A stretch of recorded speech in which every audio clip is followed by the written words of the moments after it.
Okay, so I've been a content creator on TikTok for about 2-ish years now. I started off doing really well, but as was mentioned in the previous video, I'm now on my ninth account because community guidelines are ridiculous and I chose politics as a niche.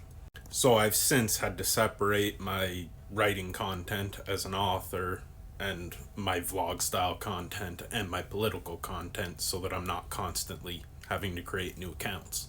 I currently manage 5 accounts, and I just sort of, when I get that warning, cycle in between each account. But here's my YouTube channel. So I've uploaded 4,200 videos to that channel. Now, granted, not all 4,200 of them are active. I'm pre-scheduled well into next year of like 3 videos a day.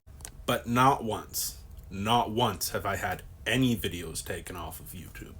But on TikTok, it's like 60% of my videos never make it onto the platform.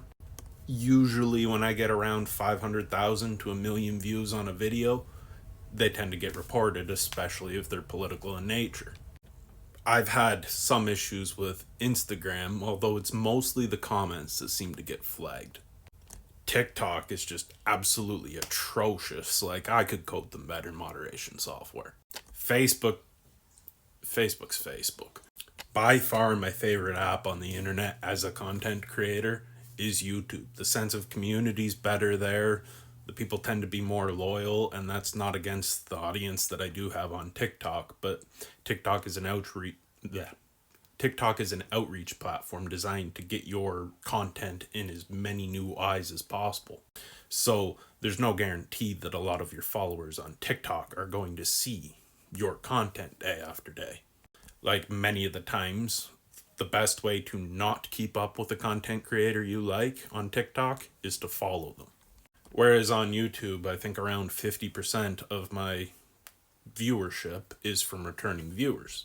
And when I was first starting out, it wasn't exactly like that, but over time you build true fans, so to speak. Whereas I notice, especially as an author, calls to action like, hey, go buy my book, are much harder on TikTok. It's really hard to get people off of this app. And that's because that's how it's designed.